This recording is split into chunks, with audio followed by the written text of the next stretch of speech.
Welcome to the Writer Reads Short Stories. This is of Cats and Colony, Part 3. The explorer's dream is heading for the jump point to Varushta's Ark, the wolf replied, his eyes gleaming silver. He came to a halt in front of Tika and sniffed the air between them. And you still stink of cat. Hey! She protested, slamming both palms into his chest. Twice. Back off! She shoved him back twice more. On the third hit his clothes tore and a growl rumbled through the cabin. Tika recoiled, leaping up and back and landing on top of the pod, her own growl twining around them. Claws sprouted from her fingers and fur covered her forearms as she sprang forward and swiped him across the snout. He yelped, bounding back in surprise, and Tika raced past him, slapping the door controls as she reached them. The door did not respond, but an alarm woke, sending out short whoops of distress. Tika slapped the door controls again, and the casing fell off. But she didn't stop to see what she'd done. The wolf had recovered and looked ready to wreak some vengeance over its bleeding nose. How was she going to tell him she hadn't meant it? He bounded toward her, and she squalled in fright, slipping past him and looking for something to put between them. The closet beckoned. Or the pod? She'd already spent too much time in the second, so she tried the first. This time the control panel responded and the door opened. It wasn't a closet after all, but a sand unit. Well, she could have used one of those before. Now, not so much, unless the door locked. Tika turned, only to find the wolf had made it to the door. He advanced a step into the room, and she hunched, not seeing a way past him. A second step had her taking a step back, and then another, and one more. Why are you smiling? She wondered, happy to hear her voice had returned and she wasn't yowling any more. Because cats hate water, he replied, slapping the control for the shower bay. Warm water spilled over her and she lost her humanity for a second time. Giving a cat-like screech, she reached out of the shower bay, grabbed the wolf by his chest hair and spun around him, leaving him under the water as she made a break for the cabin. Laughter followed in her wake and she glanced over her shoulder. To her surprise, he wasn't chasing her. Well, good. She heard the cabin door release and spun toward it. Donovan, this had better not be, was all the time the blonde woman had before Tika bowled her over and bolted for the open space beyond. Pritchard was faster. He stuck out a foot, catching Tika's shins as she passed, and then he dived on top of her and tried to pin her down when she fell. Easy, Tika. It's okay. It's not okay, Tika shouted back, throwing him into a wall and scrabbling to her feet. She made it into the corridor and stopped. Her fur was wet and she was breathing hard, but she could think, now that the stench of dog wasn't drowning her senses. She pivoted to face the cabin and leant against the nearest wall, looking left and right. I'm on a ship, she thought, and sighed. Where exactly am I going to go anyway? She asked, and watched as the fur on her arms sank back into her skin. Inside the room, Donovan finally stopped laughing, and Delight picked herself up off the floor. Pritchard did the same and came to the door, leaning on the frame as he spoke. You never said the Karovi were interested in cohabitation, he said, and Tika glanced at him. You never asked. Being in the corridor was okay. She could handle that. Tika relaxed a little and then frowned. Is that what you call the cat people?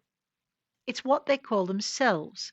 The woman had come to stand beside Pritchard, and Donovan emerged behind them, still looking like a cross between a wolf and a man. And what are you supposed to be? Tika snapped. Donovan gave her an unrepentant, wolfish grin. Not naked, he answered succinctly, and Tika looked down. And then she looked up. Where are my clothes? She demanded, and then added, Is that why the corridor's empty? The woman opened her mouth to reply, but Donovan interrupted. He pointed to the ceiling. Except for surveillance. The woman and Pritchard followed the direction of his finger and groaned in unison. Donovan! Tika couldn't see the problem. So she was on surveillance. She'd just spent a month in a regen tank, and that had probably been under surveillance too. It wasn't like the team on watch was seeing anything it hadn't seen before. Except me and fur, she muttered, blushing as that thought hit the airwaves. She glared at the lupar. You, she began. but was interrupted by the sound of boots coming from one end of the passage. Pritchard shook his head and held out his hand. "You'd better come over here," he advised her. "Why?" Tika asked, just as the scent of wolf hit her nose.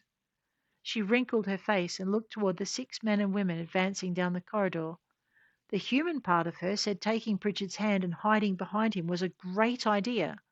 The part of her that had fur and claws didn't stick around long enough for her to do it. Surely that squalling yowl hadn't come from her throat. It didn't matter. Chaos erupted behind her and howls followed. The blonde woman's voice was as full of fury as Tika could have wished. "Donovan, call them back. I swear, if she loses one patch of fur over this." Fur schmur, Tika thought behind a haze of panic. If they caught up with her, she was going to make it look like it had been snowing dog bits inside a spaceship. She darted around a corner, hearing the scrabble of claws drawing closer, and ran straight into a stun beam. Someone was yelling, "Not in the head," but she paid them no attention. It took 3 before she stopped, her jaw too numb for protest, her arms and legs shocked to immobility. The howling got closer, and the same voice shouted, "Increase the charge. Them you can shoot in the head." Them? Tika asked herself. And why not me? That's speciest. She might have said as much, but her tongue was still fuzzy and refused to form words. Someone tossed a blanket over her and propped her up against a wall before tucking the edges in. Not long after that, the woman crouched in front of her. "Funny thing about colony law," she began. "If the surviving member of a colony has other colony affiliations on the world under dispute, then their originating colony claims still stand and they can enter negotiations." Other colony affiliations, Tika thought, but had to wait until her tongue loosened up. She couldn't even protest when Donovan crouched beside her, pulled the blanket tight around her, and scooped her up. The woman raised an eyebrow. "You like playing with fire, wolf boy?" He curled a lip, but didn't reply, and Pritchard nudged her. "Smarter than he looks, Cat." Catriona smirked. "We'll see. I'm looking for a liaison here." Tika glared at all 3 of them, still couldn't make her words work, and contemplated murder instead. The effects of the stunner were wearing off by the time they'd reached a small guest cabin. Donovan set her down outside it, waited for her to secure the blanket around herself, and then stepped back. Tika gave him a frown as she followed the woman inside, surprised when Pritchard stayed in the corridor as well. "What's this all about?" she managed, losing her grip on the blanket as the woman thrust a pile of clothes toward her. "You need to get dressed," Catriona told her. "And you are?" "Agent Catriona Delight," the woman answered. "We answered the Karovi call for assistance." "Then why did you think they'd killed my colony?" "Because they were the only ones there," Delight replied. "And they could have staked a rival claim." Tika shrugged. "Why would they?" Delight cocked her head and studied Tika's face. "It's a beautiful world," she answered.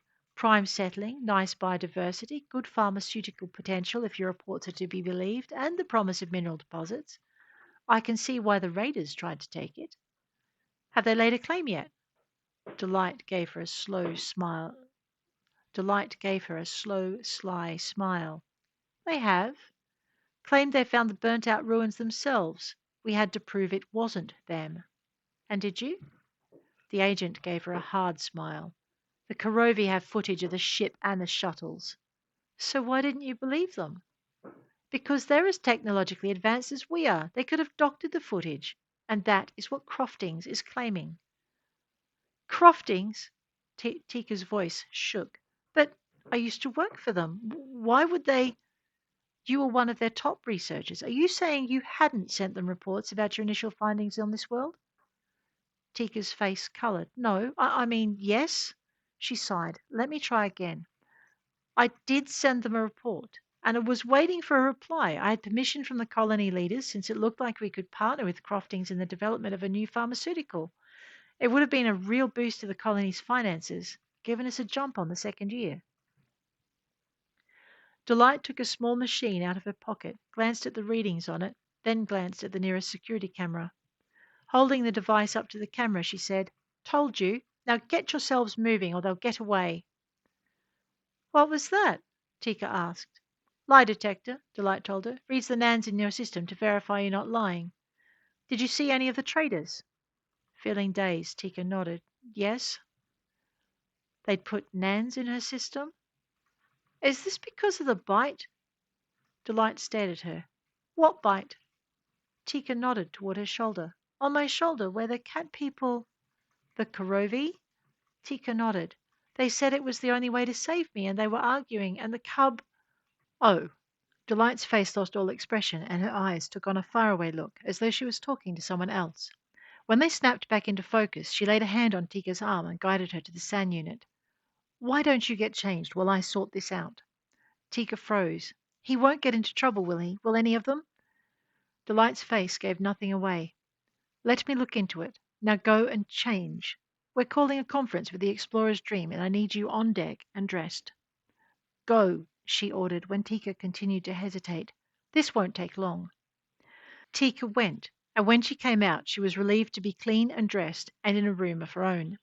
She booted up the console standing behind one of the panels and then stopped. It wasn't like she had anything to work on. All her files had been in the colony's system. Her heart sank.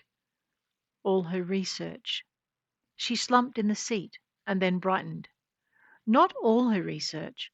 Her implant retained her field notes. It all depended on how many of them she transferred the night before the traders had turned into raiders.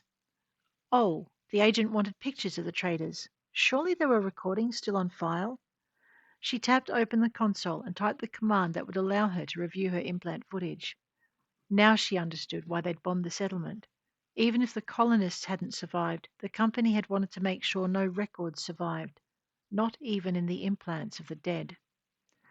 She remembered the 3 explosions she'd heard from the shelter of the cave. Well, they'd taken care of that all right. If they'd used an incendiary mix, nothing would have remained. Her mind raced. But if Croftings was involved, they'd have wanted to secure her research notes. All of them. Had they taken out the clinic first or last? She dove into the system trying to find any footage or reports on the colony's loss, and then she went looking to see if any of her discoveries had made it to the web. Crofting's announcement of a new medicine based on a new discovery sent her heart plummeting all over again. Her parents had run the clinic in the centre of town, and she'd had the lab in the back. If Crofting's had her notes, it meant there really was no hope the lab had been spared. Tika stared at the screen, tears tracking down her cheeks as she stared past the Croftings advertisement into nothing. It had been her fault. She'd made the colony a target. A sob wrenched out of her, and she clapped her hands over her mouth, looking around before remembering she was in a private room on her own, and there was no one to see. Tika folded her arms across her chest and allowed herself to weep. She stopped when there was a tap at the door, but didn't get a chance to say anything before it opened. Delight came and stood by her seat, looking down. Not your fault, the agent declared. You offered them a partnership. They chose to steal what they should have paid for.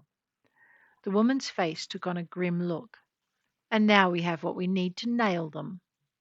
She tapped the screen. This was posted before they filed any claim on this world. We've checked their other sources. They don't have anything on file that matches this. Not until 6 days after the raid, which is half again the time it takes a message talk to skip the distance to their closest facility. Tika flinched as the agent patted her shoulder. And Odyssey controls the comms array servicing that. I'd say your colony is about to become very well funded indeed. The agent said that like it was a good thing, her grim smile turning to puzzlement when Tika didn't respond. What's wrong? The kit. Delight's puzzlement grew deeper. What about the kit?